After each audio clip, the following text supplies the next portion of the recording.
प्यारे बच्चों, आज हम लोग शुरू करने वाले हैं इलेक्ट्रोस्टैट के वैसे वैसे टॉपिक्स को पढ़ने के लिए जो एग्जाम के पॉइंट ऑफ व्यू से बहुत ज्यादा इंपॉर्टेंट हो। चलिए उसी में देखते हैं। पहला क्वेश्चन एकदम simple, what is the basic cause of charging of a body. मतलब बॉडी जो चार्ज होता है उसके पीछे उसका बेसिक रीजन क्या है। बेसिक मतलब मूल कारण क्या है, आखिर बॉडी क्यों चार्ज होता है। तो उसका मेन रीजन आप जानते होंगे, पढ़े इस टॉपिक में। तो क्या होता है, जब कोई बॉडी इलेक्ट्रॉन को लॉस करता है या जब बॉडी इलेक्ट्रॉन को गेन करता है, तो इन दोनों ही कंडीशन में क्या होता है, बॉडी चार्ज हो जाता है। क्या बताएं, जब आप केमिस्ट्री में भी पढ़े होंगे, जब कोई बॉडी इलेक्ट्रॉन को या तो लॉस करता है या बॉडी इलेक्ट्रॉन को गेन करता है, तो उन दोनों ही कंडीशन में क्या होता है, बॉडी चार्ज हो जाता है। और लॉस और गेन को दोनों को मिला के लिखेंगे तो इन दोनों को हम लोग कहते हैं ट्रांसफर ऑफ इलेक्ट्रॉन। क्या कहते हैं, ट्रांसफर ऑफ इलेक्ट्रॉन।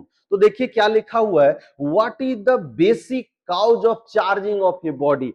कोई भी बॉडी के चार्ज होने के पीछे रीजन क्या है। देखिए ऑब्जेक्टिव में क्वेश्चन पूछता है, इसमें ऑब्जेक्टिव में क्वेश्चन पूछता है, सब्जेक्टिव में नहीं आता है। या तो हो सकता है एक नंबर वाला जो क्वेश्चन पूछता है उसमें पूछ सकता है what is the basic cause of charging of a body. तो एकदम सिंपल आंसर है, देखिए the transfer of electron is the basic cause of charging of a body.